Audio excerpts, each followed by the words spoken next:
Assalamualaikum warahmatullahi wabarakatuh. Selamat malam, kembali lagi dengan saya Kang SM. Di sini saya akan melanjutkan cerita dari part sebelumnya. Dan di video kali ini diberi judul Ki Juru Taman yang Sang Penyabar. Oke, tak usah lama-lama lagi, kita langsung masuk ke ceritanya. Para tamu dengan 7 mobil akhirnya turun bersama-sama melalui jalur bawah. Sempat mengantri untuk keluar dari halaman, saya ambil jalur yang naik ke arah Merapi, karena tak ada satupun kendaraan yang melewati sana. Di dusun paling tinggi dan paling dekat dengan Merapi, yakni Blimbing Sari, sudah tak ada lagi orang yang tersisa. Sepi sunyi, kabut asap sulfatara sangat tebal dan begitu sangat mencekam. Nafas menjadi sesak. Kap mesin pun sudah mulai kejatuhan kerikil dan pasir vulkanik. Tapi kendaraan kami tak bisa laju karena terhalang asap tebal. Pasrah, tanah seperti bergetar, bagaikan irama telapak kaki raksasa. Benar saja, di belakang kami ada Ki Juru Taman mengiringi langkah evakuasi kami. Wajar saja, Ki Juru Taman tingginya sekitar 10 meter dengan tubuh tegap dan wajah yang lumayan cakap. Setelah tersendat karena pandangan jalan kadang tak tampak, sementara sebelah kanan dan kiri ada jurang, kami terpaksa berjalan sangat lambat. Di bawah tampak orang lain, orang berlarian, sementara mobil-mobil dan truk evakuasi penuh penumpang melaju ke bawah menjauhi Merapi dengan kecepatan tinggi. Sesampai di bawah bertemu posko pertama, hanya ada para petugas tim SAR, tentara dan keamanan yang sudah siap mengevakuasi diri pula. Sampai di posko pertama yang kurang lebih 8 km dari Merapi, kira-kira hanya 15 menit sejak meninggalkan rumah Mbah Marijan, kami mendapat bayangan gaib. Dusun Kinarjo, tempat rumah Mbah Marijan berada, telah disapu awan panas hingga porak-poranda. Jika dicocokkan waktunya, ternyata tepat dengan kejadiannya. Berikutnya diberi judul Janji Ki Juru Taman. Banyak orang yang mengaku bersahabat dengan Merapi, tetapi ironisnya, ia tak kenal dengan Ki Juru Taman. Padahal Gunung Merapi dengan penjaga gaibnya bernama Ki Juru Taman adalah dua makhluk yang bisa dipisahkan. Ki Juru Taman dulunya adalah abdi dalam atau pembantu setiap Panembahan Senopati di tahun 1550 sampai 1630, yang secara tak sengaja makan atau dalam kutip itu telur jagat dari Kanjeng Ratu Kidul sehingga tubuhnya berubah menjadi tinggi dan besar. Entah sejak kapan tepatnya. Kemudian Ki Juru Taman diutus menjaga Gunung Merapi agar supaya letusan tidak mengenai wilayah dalam keraton di Yogyakarta. Sejak tahun 1600 terbentuklah perbukitan di lereng Merapi sebelah selatan, dinamakan Gelacap Gunung atau Punggung Gunung. Masyarakat kemudian memberi nama sebagai Gegerboyo atau dalam arti lain punggung buaya, karena memang bentuknya mirip dengan punggung buaya. Gegerboyo ini nyambung dengan Bukit Turgo yang juga berfungsi sebagai penahan guguran lava pijar ke arah Jogja. Namun seperti ditulis dalam serat Jongko Joyoboyo bahwa kelak Ki Sabdo Palon dan Noyo Genggong berjanji akan datang kembali untuk memberi pelajaran bagi orang Jawa yang hilang kejawaannya. Tanda kedatangannya antara lain runtuhnya Gegerboyo Merapi Sebelum tahun 2006, abu vulkanik Merapi tak pernah mencapai kota Jogja. Namun sejak tahun 2007, debu vulkanik benar-benar mulai dapat menjangkau kota Jogja. Peristiwa itu benar-benar terjadi hanya sepekan setelah gempa Jogja pada 2006 pada tanggal 27 Mei. Kali ini dilanjut dengan judul pertemuan pertama dengan Ki Juru Taman.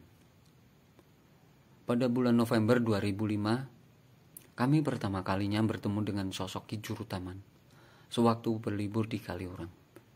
Ki Juru Taman sudah hidup di alam sejati. Ia tahu mana yang benar dan benar. Setiap apa yang dikatakan begitu bijaksana dan penuh kandungan makna kehidupan yang sangat mendalam. Hanya sebatas perkenalan dan sempat kami berbincang singkat dengan Ki Juru Taman. Saya mendapat kesimpulan bahwa Ki Juru Taman sudah berusaha untuk bersabar selama ratusan tahun.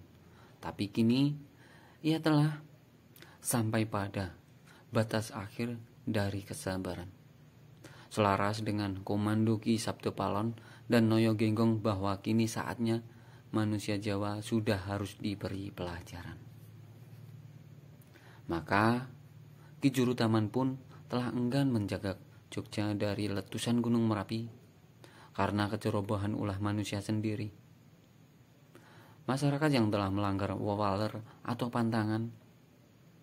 Melanggar wawaler sama halnya merusak keharmonisan kosmologis alias bertentangan dengan hukum alam yang seharusnya manusia saling menabur welas asih dan saling menghargai kepada seluruh makhluk tanpa kecuali. Banyak orang mabuk agama, lantungo, tidak memahami hakikatnya sejatinya hidup. Sudah banyak yang kanjawan hilang hakikat kejawaannya.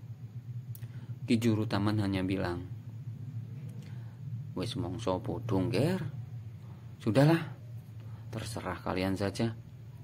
Aku nggak bisa menjaga lagi. Bebendu pasti akan datang tanpa bisa dicegah, kecuali yang selalu eleng dan waspada." Orang-orang yang setya budya selalu ngugemi paugeran.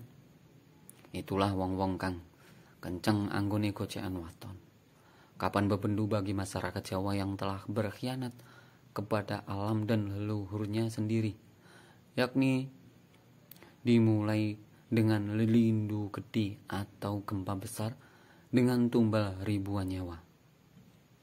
Benar saja, tanggal 27 Mei 2006 gempa dahsyat menghancurkan wilayah Jogja, Klaten, Sleman, Bantul, sebagian wilayah Kulon Progo, Gunung Kidul, dan sekitarnya.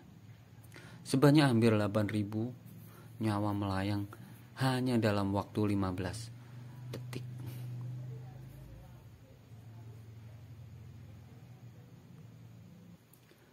Ki Juru Taman sang penyabar. Telah sekian lamanya Ki Juru Taman memendam rasa kecewa, baik terhadap masyarakat yang melanggar paugeran. Bukankah ada paugeran bahwa Ratu Gung tak boleh jadi walang kaji? Tetapi kenyataannya telah terjadi pelanggaran itu. Bagaimana bisa terjadi komunikasi yang harmonis bila masyarakat tidak mengenal dengan pimpinan masyarakat gaib? Padahal masyarakat gaib adalah tetangga kita dimanapun berada yang harus kita hargai sebagai sesama makhluk hidup.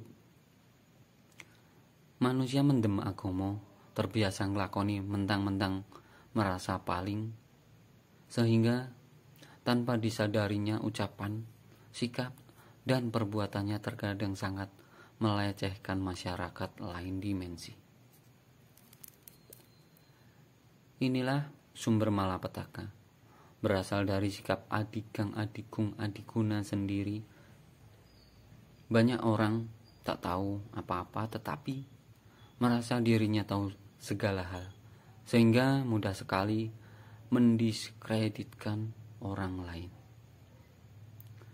Salah dianggap benar, benar dianggap salah. terjadi wolak-walik ing jaman. Sekian lama Ki Jurutaman menjadi objek penderita dan selalu bersabar. Semakin luntur rasa welas asih masyarakat karena terkena dampak berbagai doktrin dan dongeng. Dan saat ini Ki Jurutaman telah tak mampu lagi menahan kesabarannya. Ki Jurutaman marah besar hingga mengerahkan ribuan banaspati bersama serangan awan panas dan lava pijar yang meluluh lantahkan segala sesuatu yang dilewatinya. Ia tidak lagi mau menjaga masyarakat lereng selatan Merapi dan dari letusan Gunung Merapi. Tanggal 29 Oktober 2010, hari Sabtu dini hari, jam 00:45 waktu Indonesia Barat, Merapi kembali meletus lebih dahsyat selama 30 menit. Abu vulkanik benar-benar membuat sejarah baru mencapai keraton dan wilayah kota Jogja. Bahkan hingga mencapai Laut Selatan. Ini kejadian yang sangat langka, jika tak bisa dikatakan belum pernah terjadi. Sekaligus menjadi peringatan besar, sekaligus sebagai bahasa alam yang mengisyaratkan teguran terhadap sikap dan kebijaksanaan manusia yang semakin ceroboh dan kacau, di mana sikapnya menjadi cerminan akan rendahnya kadar kesadaran spiritual manusia.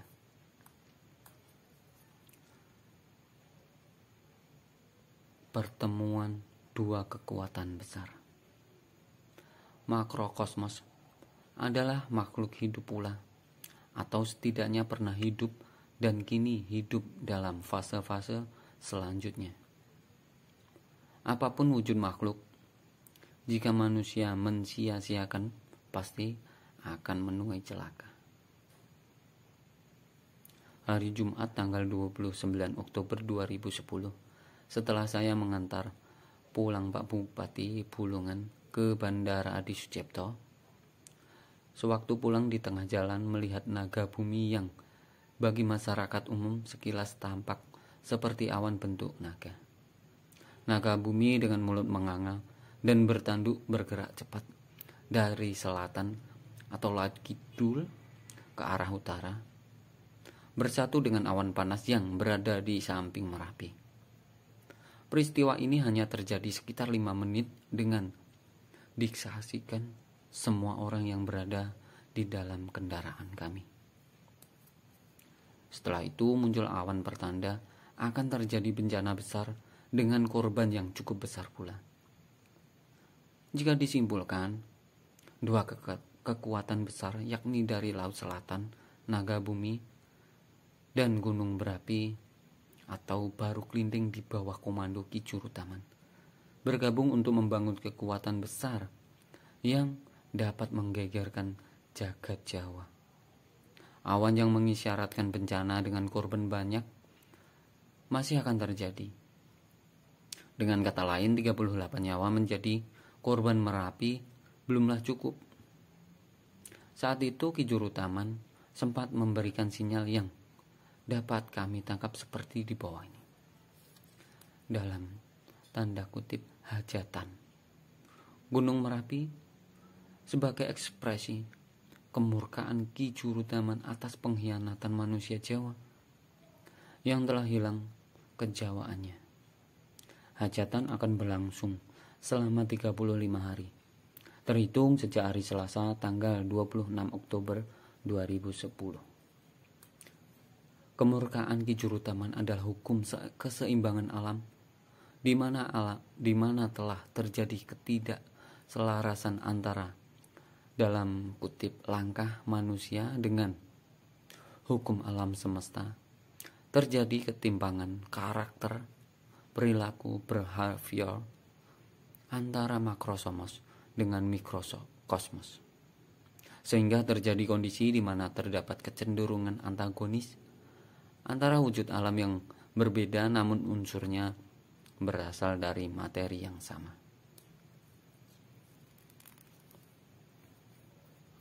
Bergabungnya dua kekuatan besar tentu akan membawa karakter berbeda dari letusan-letusan Merapi sebelumnya. Merapi memang selalu menyimpan beribu misteri. Keraton Jogja pun sebagai soko guru spiritual kosmologis keadaannya kian terpuruk.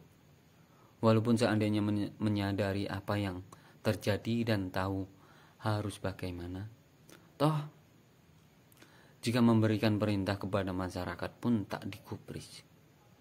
Dalam kondisi alam seperti ini, jikalau masyarakat diperintah untuk selalu membuat teh dan kopi tubruk setiap hari dan disajikan di ruang tamu, mungkin dianggap sia-sia.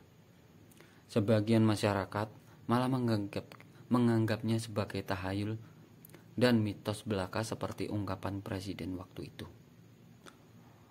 Orang Jogja ya pasti tahu yang saya maksud.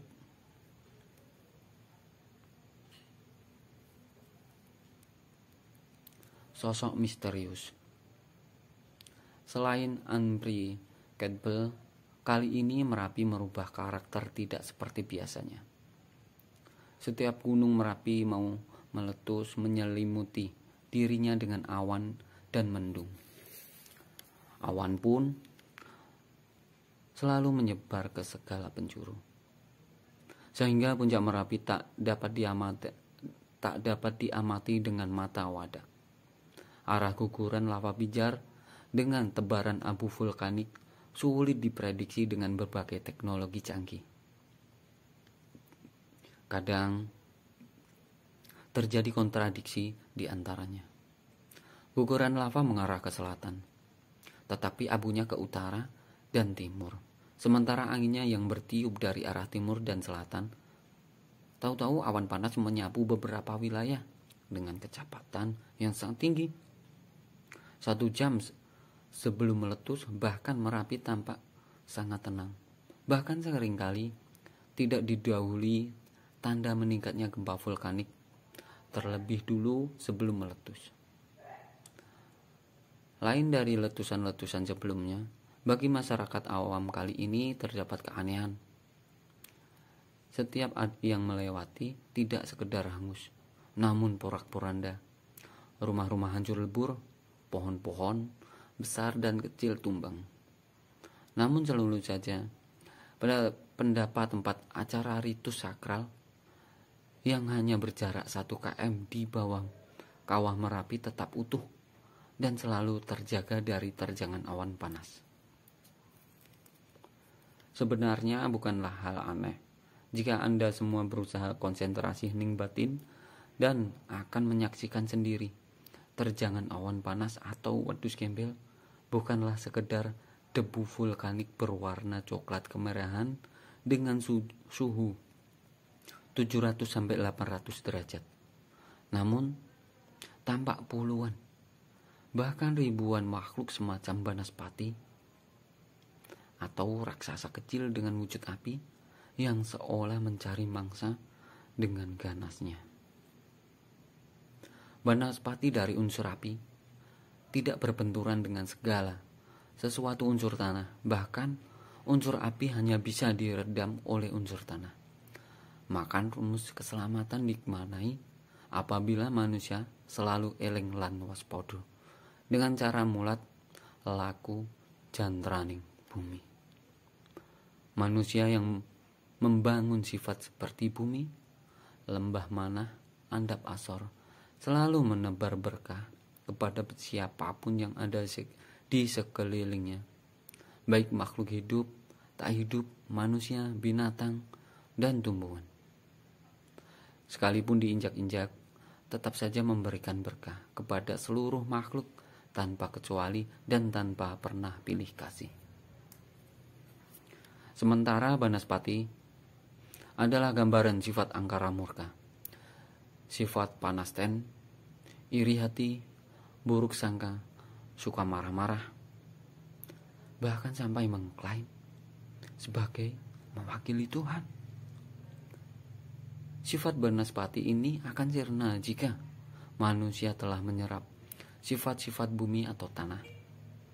Itulah pelajaran dari alam semesta sebagai dalam kutip ayat-ayat yang tersirat disebut sebagai sastra cindera. Papan tanpa tulis. Ilmu sejati yang tidak ditulis dalam buku. Dalam kutip kitab universal. Yang sesungguhnya dapat menjadi pegangan manusia sejagat tanpa pengecualian suku, budaya, dan agama. Naga bumi adalah makhluk Tuhan, retasan alam semesta juga. Mereka mewakili unsur bumi karena memang hidupnya menyatu dengan di dalam kedalaman tanah. Naga bumi dapat mewakili ketidakterimaan alam semesta atas ulah manusia yang begitu cerobohnya, sehingga jebollah lumpur Lapindo di Sidoarjo akibat amukan naga raja. Karena tidak terima naga gini tertancap mata bor pada saat pengeboran gas oleh PT itu.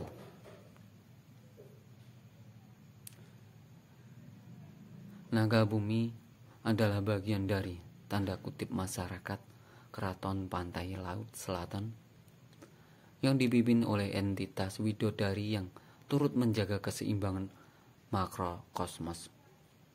Di Gunung Lawu sana ada entitas bidadari pula yang selalu ngerekso hargo bernama Dewi Untari atau Dewi Nawangsari, anak putri Dewi Nawangsi.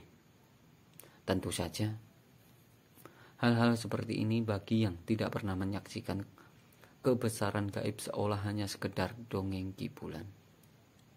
Kini Naga Bumi dan Banaspati telah bergabung melakukan show of force. Paling tidak berbagai peristiwa ini tidak dapat menyadarkan diri kita bahwa kita bertetangga dengan ragam kehidupan yang sangat kompleks. Jadi janganlah mentang-mentang selalu rumongso biso, tetapi jadilah manusia yang bisa rumongso.